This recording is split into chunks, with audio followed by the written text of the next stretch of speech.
Welcome to all of you. आज हम लोग फिर एक बार जो है Tarkeshwar Narayan teachers training college के डीएलएड सेशन 1921 के फर्स्ट ईयर के स्टूडेंट का ऑनलाइन क्लास में एक बार फिर हम लोग जुड़े हुए हैं। आज हम लोग नए टॉपिक पर चर्चा करेंगे, किशोरावस्था में सामाजिक विकास। हम लोगों ने किशोरावस्था की विशेषताओं को देखा, किशोरावस्था के में शिक्षा का स्वरूप कैसा हो उसके विषय में भी हम लोगों ने देखा। अब हम लोग किशोरावस्था में सामाजिक विकास का स्वरूप क्या हो, सामाजिक विकास कैसे हो, उस पर हम लोग ध्यान आकर्षित करने की कोशिश करेंगे। उस पर हम लोग जो है आज चर्चा करेंगे। हम लोग शैशवावस्था से ही सामाजिक विकास के संदर्भ में शैशवावस्था से ही देख रहे हैं। शैशवावस्था के अंतिम स्थिति यानी जो इसका जो है काल है 0 से 6 वर्ष का शैशवावस्था का, तो 5 से 6 वर्ष की अवस्था तक में प्रवेश करने पर हम लोगों ने देखा कि वहां बच्चों के अंदर सामाजिकता का बोध होने लगता है। और यह सामाजिकता का बोध जो है वी फीलिंग के आधार पर होता है। यानी हम की भावना उनमें देखने को मिलती है। यह हम की भावना का बीज रूप अपने भाइयों के प्रति, बहनों के प्रति और अपने मित्रों के प्रति देखने को मिलता है। वह अपने भाई के लिए कहता है कि ये मेरा भाई, यानी फीलिंग होती है उसे, मेरी बहन है, ये मेरा मित्र है। जब भी उसके साथ कोई दबाव बनाता है तो वो उसके पक्ष में अपनी बातों को रखने की कोशिश करता है। यानी शैशवावस्था में इसकी शुरुआत हो जाती है। बाल्यावस्था में आते आते हम लोगों ने देखा कि बाल्यावस्था में आते आते जिसका जो है 6 से 12 वर्ष की अवस्था में हम लोगों ने उसको इंगित किया। तो 6 से 12 वर्ष की अवस्था में यह जो सामाजिक विकास यह आगे बढ़ता है। ये वे फीलिंग की जो स्पष्ट जो है दृष्टिगोचर होने लगता है बाल्यावस्था। जब यह किशोरावस्था में प्रवेश करता है तो अस्पष्टता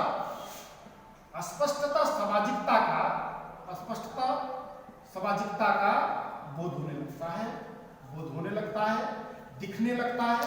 ये सारी चीजें हमें स्पष्ट रूप से दृष्टिगोचर होता है। आज हम लोग चर्चा करेंगे कि यह सामाजिकता के लिए कौन कौन से डायमेंशन पे जो है ध्यान देने की जरूरत है, तो उसके अंदर सामाजिक बोध, सामाजिक विकास कैसे हो, उसके लिए वो कैसे होता है, इन सारी बातों पर हम लोग ध्यान दें। पहला जो है समूह के सदस्य के रूप में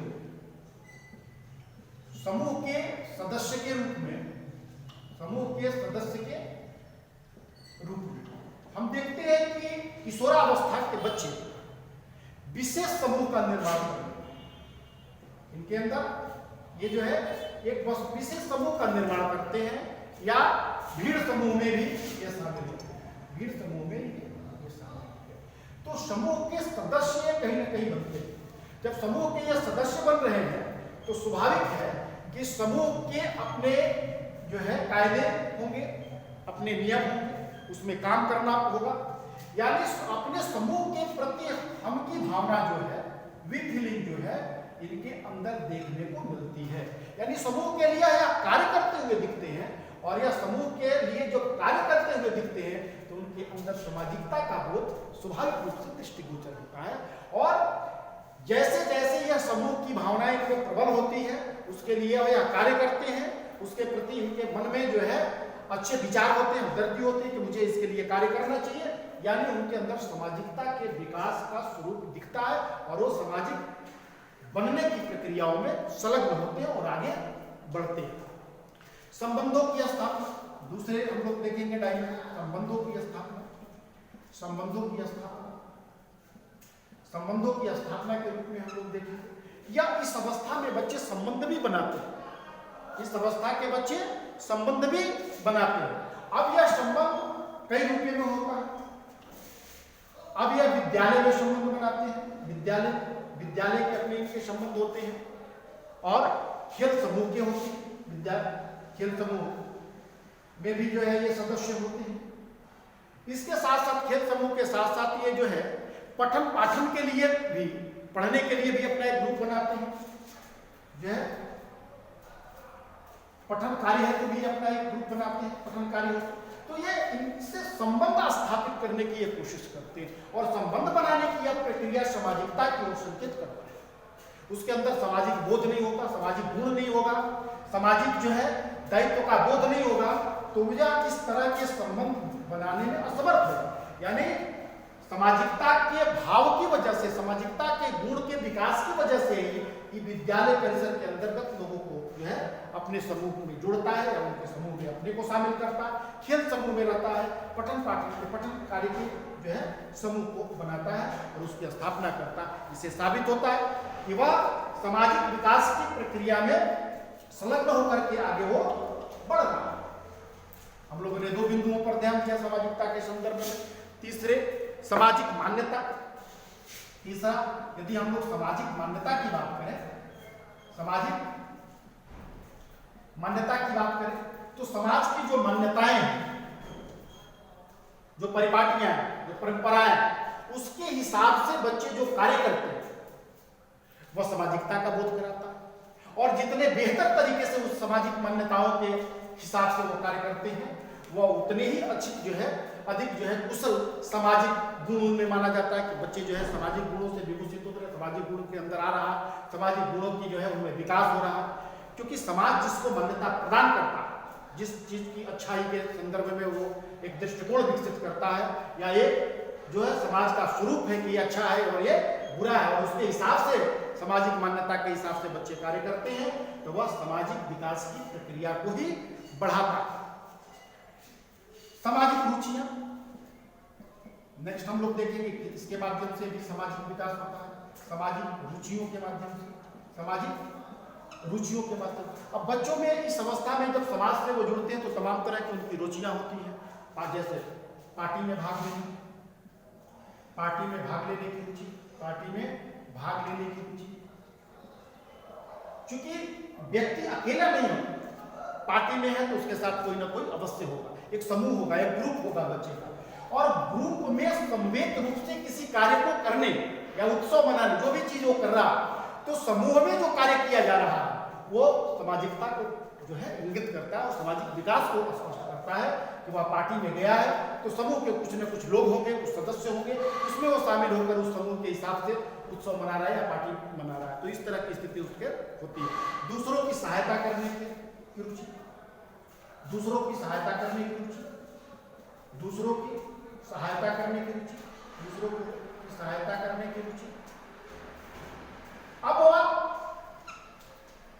जब अपने माध्यम से दूसरों का हेल्प करता है, दूसरों की सहायता करता है, सहयोग करता है तो यह सामाजिक बोध, सामाजिक विकास है। क्योंकि समाज के नियम के हिसाब से वह दूसरे की सहायता करने की कोशिश करता है तो जब सहायता का भाव उसमें आता है तो वह सामाजिकता के विकास का उसे बोध होता है। संगठन बनाने की रुचि, यदि संगठन बना रहा है, संगठन बनाने की रुचि, संगठन बनाने की रुचि हम इसमें भी देखते हैं कि वह यदि संगठन का निर्माण कर रहा है तो किसी न किसी उद्देश्य के लिए कर रहा है, उसके माध्यम से कोई कार्य वो करेगा तो संगठन में लोग होंगे, लोगों में समन्वय स्थापित करना होगा, उसके माध्यम से कार्य करना होगा समाज के हिसाब से, जैसे जिसके लिए वो कार्य कर रहा है संगठन के माध्यम से, तो यह भी उसे सामाजिक विकास की तरफ ही आगे ले जा रहा है या ये सारी कार्य उसके सामाजिक विकास की तरफ जो है इंगित करता है। समाज सेवा की रुचि, समाज सेवा की रुचि, समाज सेवा की रुचि, समाज सेवा की रुचि के रूप में हम सामाजिक विकास को समझ सकते हैं। यदि समाज सेवा के अंदर समाज सेवा करने को उसके अंदर जो है इंटरेस्ट है, उसके अंदर इच्छा है, उसके अंदर रुचि है तो वो सामाजिक विकास की तरफ उसे अग्रसर कर रहा है, वो सामाजिक विकास की ओर इशारा कर रहा है, उसका सामाजिक विकास के जो है पथ पर जो है आगे बढ़ रहा है। तो समाज सेवा का कार्य जो है सामाजिक कार्य है, सामाजिक कार्य के प्रति उसकी यदि रुचि हो रही है, समाज सेवा करना चाहिए उसे, तो वह कहीं न कहीं हमारे सामाजिक विकास को इंगित कर रहा है। अभिनय करने, अगला देख सकते हैं, अभिनय करने की स्थिति, अभिनय करने की रुचि। यदि वो अभिनय करता है, यदि वो डांस करता है, गीत गाता है, तमाम चीजें वो करता है तो वह कहीं ना कहीं वो समाज से जोड़ करके ये सारे कार्यों को करता है। वो अकेले नहीं कर सकता, अकेले उसका कोई मतलब नहीं है। वह कहीं ना कहीं लोगों के साथ जुड़कर, दो या दो से अधिक लोगों के साथ जुड़कर, समूह के साथ जुड़ करके वह कार्य कर रहा है तो वह सामाजिक विकास के तरफ ही आगे पढ़ रहा है या सामाजिक विकास को ही अभिव्यक्त कर रहा है। तो इस तरह से हम लोग देख रहे हैं कि वो सामाजिक विकास किस तरह से उसका हो रहा है। पारिवारिक संबंधों में सुधार, यदि नेक्स्ट पॉइंट को हम लोग देखें तो पारिवारिक संबंधों में सुधार,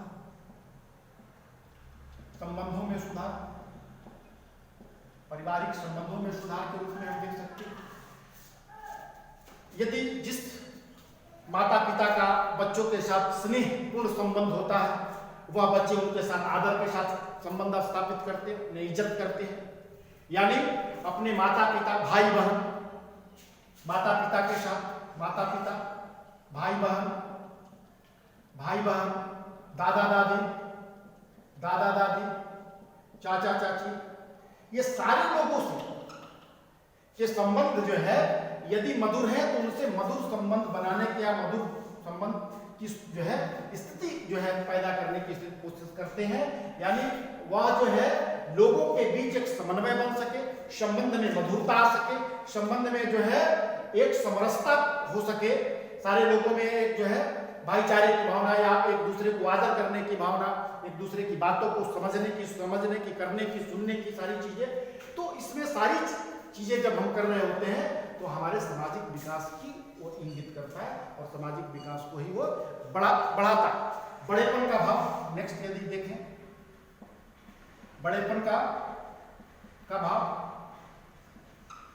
अब बड़ेपन की भाव में हम जो है देखते हैं कि समाज के बड़े बूढ़ों की तरह जो है बड़ेपन में क्या होता है, बड़े लोग क्या करते हैं कि छोटों को कार्य करने नहीं देते हैं और कहते हैं कि हम इस कार्य को करेंगे, हम ही इस कार्य को कर देंगे। तो यह जो भाव है, यह जो बुजुर्गों के तरफ से जो हम सीखते हैं, जो देखते हैं कि वह किसी कार्य को छोटे बच्चों को करने की बजाय स्वयं से करके उसके सहयोग करने की कोशिश करते कि नहीं मैं इस कार्य को कर दूंगा, तुमसे होगा कि नहीं होगा, तुमको करने में दिक्कत होगी। तो यह जो भाव है बड़ेपन का जो भाव है, यह भाव वह किशोरावस्था में बच्चे स्वयं ग्रहण कर लेते हैं और इस तरह के कार्य करते हैं अपने भाइयों के, अपने मित्रों के, अन्य समाज के लोगों के सदस्यों के। ये वो कहते हैं कि ये कार्य हम कर देंगे, आपको इस कार्य को करने की जरूरत नहीं। दूसरे के काम जो है अपने जिम्मे ले लेके और सामाजिक बोध को स्वीकार करते हुए, या उनको लगता है कि मेरा सामाजिक दायित्व है, इसे हमें करने चाहिए। अब यदि हम अगले पॉइंट पर देखें, बड़ेपन के भाव के साथ साथ इस समाज का जो है हम लोग एक चीज देखते हैं कि समाज के सदस्य के रूप में भी जो है सामाजिक बोध की स्थिति हमें देखने को मिलती है, समाज के सदस्य के रूप में। नेक्स्ट हम लोग देखते हैं कि समाज के सदस्य के रूप में, समाज के सदस्य के रूप में भी हम सामाजिकता का बोध देख सकते हैं। अब समाज का सदस्य बनना, अब इसमें जो है आपको मनोवैज्ञानिकों ने, समाजशास्त्रियों ने कई तरह के सामाजिक सदस्य की बात की। उसमें गृह समाज, विद्यालय समाज, उन्होंने बताया कि गृह समाज हो सकता है, गृह समाज होता है, दूसरा विद्यालय समाज होता है, दूसरा उन्होंने विद्यालय समाज। गृह समाज की स्थिति में देख लेते हैं, जो घर में हमारा समाज बनता है, आसपास जो है हमारे जो नातेदारों का जो समाज बनता है। यदि हम तीसरा तो मित्र समाज की भी बात कर सकते हैं, इसमें मित्र समाज की भी होता है, हम लोगों की एक मित्र समाज की स्थिति होती है। चौथा एक व्यावसायिक समाज भी होता है, क्योंकि उम्र जो है व्यावसायिक दृष्टि से भी आगे बढ़ता है। तो सबसे पहले गृह समाज की बात करेंगे। घरों में अपना एक सामाजिक दुनिया होता है बच्चों का, उसका वह सदस्य बनता है, उस सदस्य के रूप में अपनी जिम्मेदारियों का निर्वहन करता है। जिम्मेदारियों के निर्वहन करने के जो है साथ उसके सामाजिक विकास का रूप जो उसमें दिखने लगता है। विद्यालय समाज का सदस्य बनता है, वो अपनी जो है उसमें अपनी जिम्मेदारियों को समझता है। सदस्य बनने के बाद अपनी जिम्मेदारियों का बोध उसे होता है और उस जिम्मेदारियों को बखूबी अच्छे तरीके से निभाने को उस विद्यालय परिसर में वह कोशिश करता है। अब मित्र समाज वो बनाता है, मित्रों के साथ समूह जब बनता है तो मित्रों के लिए भी वह कार्य करता है, उनके सहयोग करता है, उनके हिसाब से कार्य करता है। यानी वहाँ भी उनकी सामाजिक बोध जो है वहाँ दृष्टिगोचर होते हैं। व्यवसायिक समाज, यदि वह कोई व्यवसायिक तरीके से कोई कार्य करने की कोशिश करता है, क्योंकि 12वीं में हम लोग जो है बच्चे जब उस स्थिति में पहुंचते हैं, किशोरावस्था में पहुंचते हैं, तो वहाँ पे तमाम तरह के व्यवसायिक जो है संबंध भी स्थापित हो जाते हैं बच्चों के बीच में अलग अलग रूप में। तो वहाँ पे भी वो संबंधों को स्थापित करके एक सामाजिक विकास के स्वरूप का जो है संज्ञान लेकर के उसे आगे करने की कोशिश करते हैं। इस प्रकार हम लोग देखते हैं कि 7-8 जो है 7-8 हम लोगों ने बिंदुओं देखा, जिसके माध्यम से जो है शैशवावस्था में सामाजिक विकास किया जाता है, या उसके माध्यम से उस तमाम डायमेंशन के माध्यम से सामाजिक विकास जो है दृष्टिगोचर होता है और वह सामाजिकता की तरफ अपने को जो है पाते हैं। इस प्रकार हम लोगों ने देखा कि बच्चों का शैशवावस्था में सामाजिक विकास कैसे होता है। फिर हम लोग नेक्स्ट क्लास में मिलेंगे नेक्स्ट टॉपिक के साथ। धन्यवाद।